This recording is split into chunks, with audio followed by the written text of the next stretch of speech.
Welcome back, darlings. This week's video, I'm going to be looking at ceramic shampoos because it's getting to that time of the year and it's absolutely chucking it down around me at the moment where we want to be able to put in a bit of protection into the wash process. There's multiple ways of going around it. Ceramic shampoos is one of those options. So I'm going to compare Gyeon Bathe Plus, one from GT Shine called Ceramic Boost Shampoo, and a development one from Infinity Wax, which has now been iterated on and is wax on.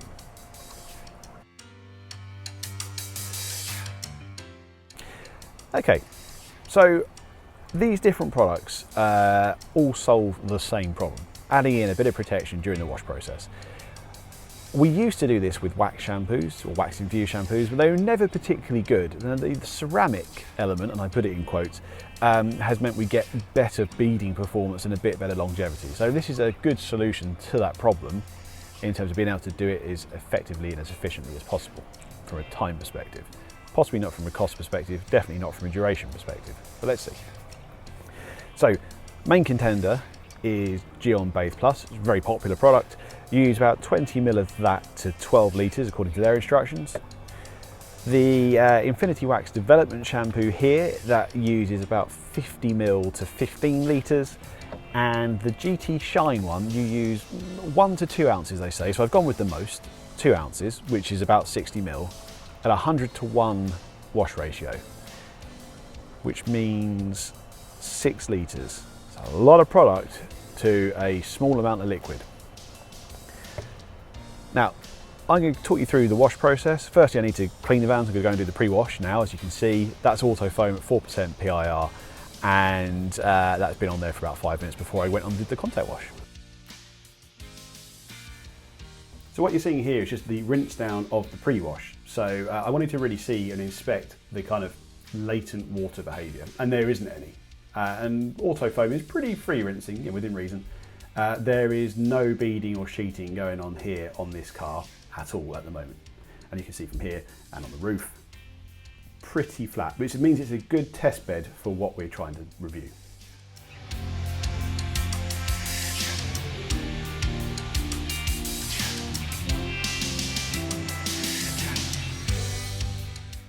So it's really important to give these particular types of products a good shake to make sure the different agents haven't separated in the bottle, especially if you haven't used it for a little while. Now for the GT Shine, I'm doing 30 ml to 3 litres of water in the bucket, and that's their recommendation of 100 to 1. Okay, so onto the early development version of the Infinity Wax wax on. You can see that kind of separated a bit in the colours. That's why I'm giving those a really good shake. The later versions don't have this trait at all. It's not a problem for them in the slightest, which is great. Obviously, they've developed that out. But this was an early prototype. I've used a later prototype. It's not included in this test, but that had none of these traits at all. So for this test, I am using 10 ml of the Infinity Wax. And now we're over onto the Gyeon Bathe, and for this one I'm using 5 ml because they say to use 20 ml to 12 litres. I'm using 3 litres. That's a quarter of the capacity, therefore it's a quarter of the amount of product, and therefore it is 5 ml. Yes, there won't be any more maths now until the end. This is how I set up the test. We're doing a ring around the entire car. I've got the Infinity Wax on the back, then in the middle I've got the GT Shine, and then on the front it is Gyeon Bathe. I kind of do the same thing on the bonnet as well. So on the driver's side on the bonnet is Infinity Wax, in the middle is GT Shine, and then on the leftmost side it is Gyeon Bathe. All right, stuff is dried in the sun a bit, which is fantastic, but at the back here we've got the Infinity Wax. Let's see how we get on it.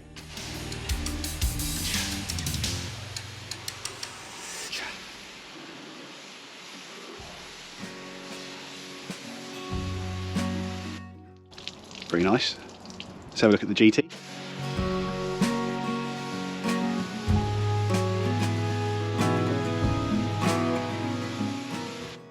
The GT looks pretty quick.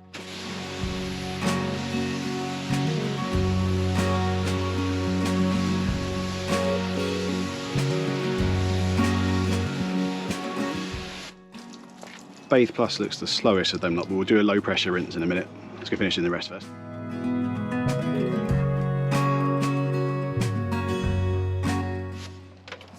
Seeing the tightest beads on the GT.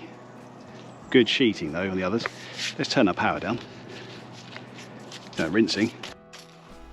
While I'm doing this low pressure rinse, I want to say I can't believe how long the video has gotten, so apologies, but thanks for watching it as far as you have, and hope you get to the end as well.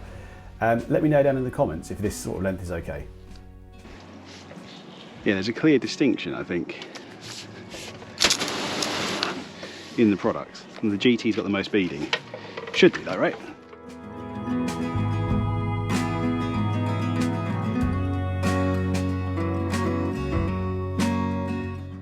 Now, they're all doing something, but the beads here on this GT one are tighter and perter than any of the others. You see, like, the shape of these, a bit more irregular. Here, they're quite round. And the Gyeon's kind of in the middle. Okay, so at the moment I would say the GT is performing really well, and the Infinity Wax option and the Gyeon Bathe,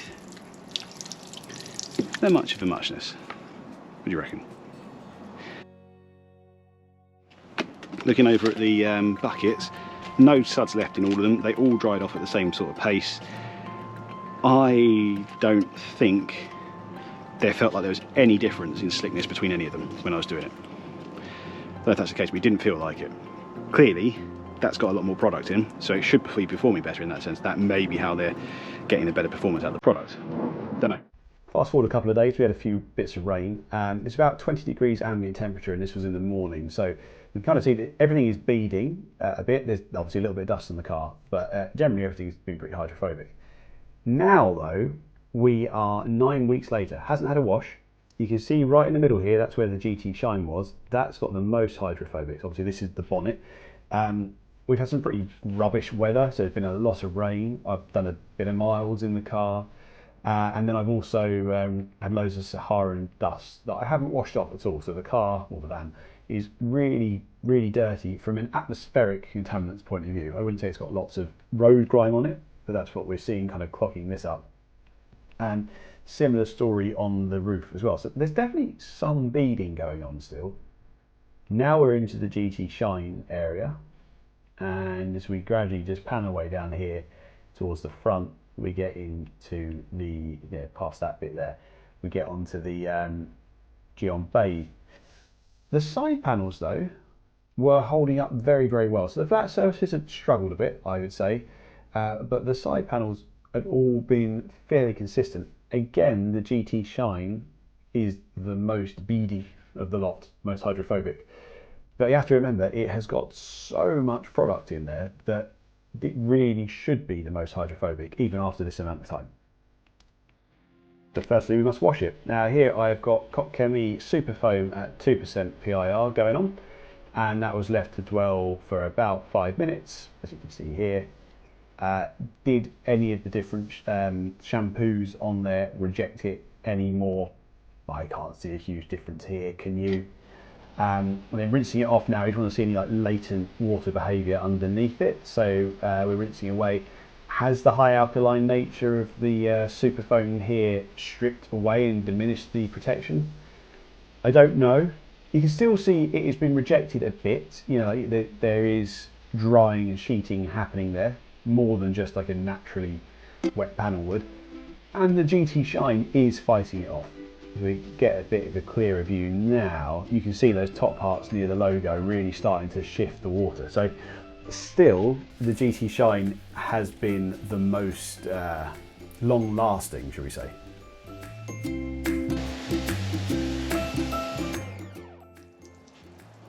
You can see this here is like repelling the water, and then for the dirt, much better than the other two. They're still quite wet. But this was the side that got blasted with loads of water and product and stuff while I'd been cleaning cars. So let's go and look on the other side. So this side's relatively unabused in comparison. The point I was making there was the passenger side of my van is often the side that's next to the vehicle that I'm detailing, if I'm having to park in a way that is close to it. And that means it gets sprayed with water, then it just dries on. It gets snow foam like wafted onto it because it gets caught in the draft from it. So that side of the vehicle, as well as being the side that gets dirtier anyway, definitely got more chemical abuse during the lifetime of this 9-week period. So that's why I have actually spent more time than you probably think on rinsing down this side, just to see if this less abused side has got any difference in the hydrophobic performance. So you can see here, these two are pretty flat. But again, the middle one is the one that's really dropped, like pushing it back. So it shows that this is reasonably free rinsing, the Kokemi Super Foam.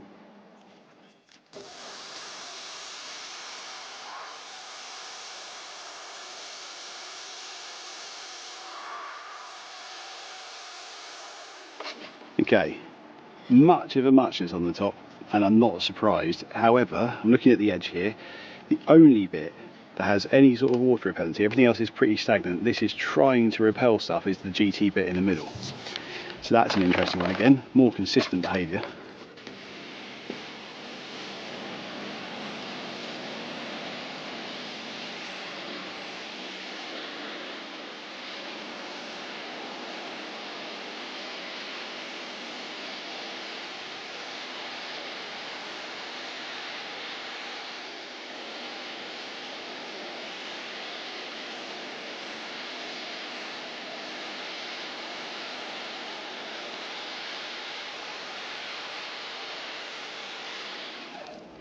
Now the rain, we can clearly see that the centre was the strongest bit. Now has the chemical killed it off? If there's any rejection, you can see a little bit here, not by much, pretty flat. Alright, shampoo time. Let's not discuss the Ava flow head here yet. I'm going to do a full review on that a bit later on. Quite interested by it actually, I like the proposition. However, the shampoo that was foamed on was Fireball pH neutral, and it was done 100 ml in a litre, applied via the Ava foam cannon. Now I'm going to rinse this off, and I'm using the 60-degree wide fan. I think it's a nice way of rinsing off shampoo, plus you don't need too much cleaning by this point. What I'm noticing is everything seems to be gone. There seems to be no hydrophobics left at all. And initially I thought this the wash process had like killed it off, but I'm really tempted to the thought now that actually this was the shampoo not being remotely free rinsing. I have to say, the two shampoos that I've used, the pH 3 and which is the acidic one, and the pH neutral, I got them at Waxstock. I've not been impressed by these Fireball products so far. Same as on the other side, really. It's only this middle strip that's really fighting off the water. Now on the front, I would say the contact wash is largely removed what was there. It could be masking it, could be a bit of residue. Okay, let's have a look on the roof.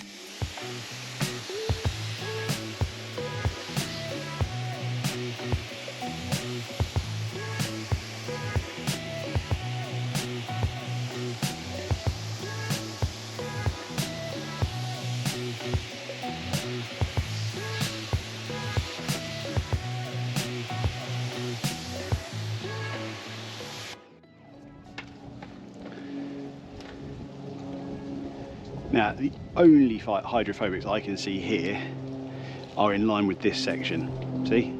There and in the middle, that's telling. So, the GT is stronger and better. Oh my God. Okay. Not the best. Got caught away with that, didn't I? Maybe has the best hydrophobic performance. That's all I meant by that. So 2 days later after that contact wash, and these are the latent hydrophobics we're seeing. So whatever that shampoo had done from Fireball was heavily masking the results. I've not applied any other products, I didn't use a drying aid or anything like that, so this is just what's happening. And you can still see the GT shine is sharper, but that back panel there was the Infinity Wax, clearly doing pretty well. It's almost as good as this. Bearing in mind there's so much less product in there. And the Gyeon Bathe at the front. Yeah, don't know what all the hype's about there.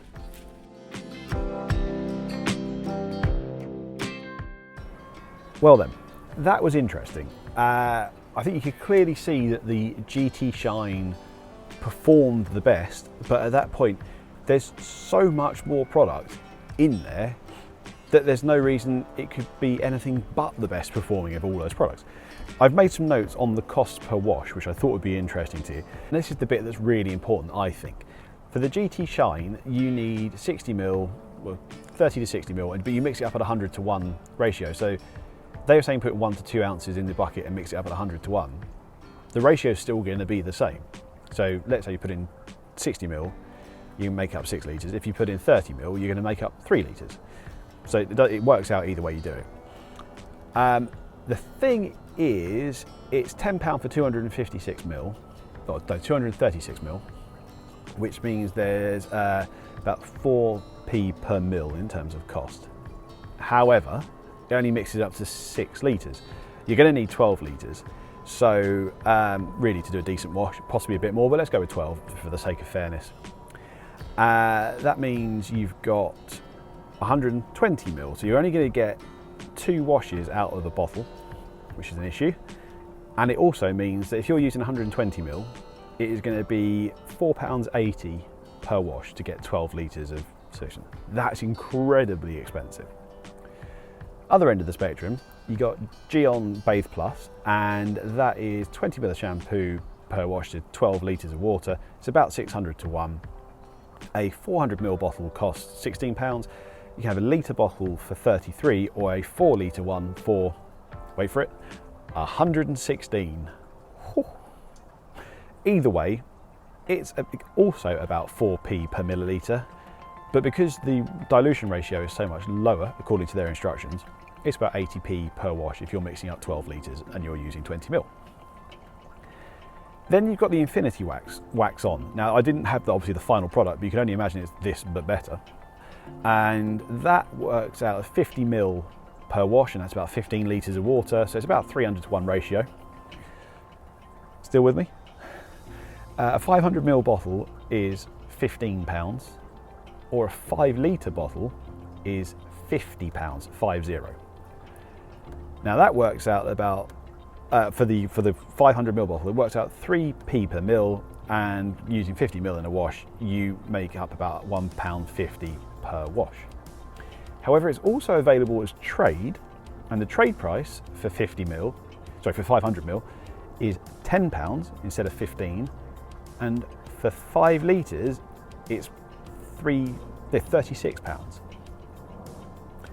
So that is astronomically good value. I haven't done all the cost for that, but I'll just tell you, I did do the cost. If you're buying the 500ml bottle and you're buying it trade, it's £1 a wash. Obviously that scales really well when you're using the 5 litre one. I'm gonna let you do the maths that for yourself.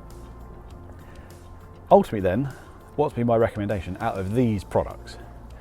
I would say it has to be the Infinity Wax, because it was kind of middle ground. Bear in mind that's the developmental one as well, so it's gotten better since then.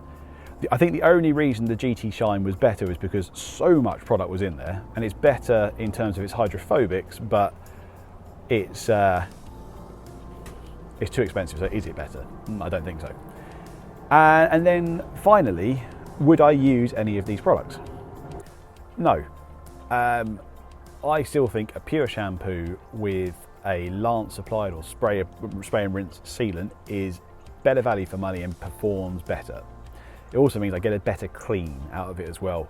These shampoos are not brilliant from a detergent perspective, because if they had them on there, it would break down the ceramic elements of it. So I would rather use a stronger shampoo and then put on a Lance applied or sprayed on sealant afterwards. Something like Cot Chemi Protector Wax or Infinity Wax Synergy Boost. Either of those two would be the products I would put on for my winter protection if I wanted something to put on as part of the wash process. So hopefully that's an interesting outcome for you. I hope you enjoyed the video, and if you want something else to watch, go and have a look at this. And if there's any products you'd like, you're interested in what I've used in the video, all the links are down in the description. Please go and subscribe. I'll see you in the next one. Thanks very much for watching.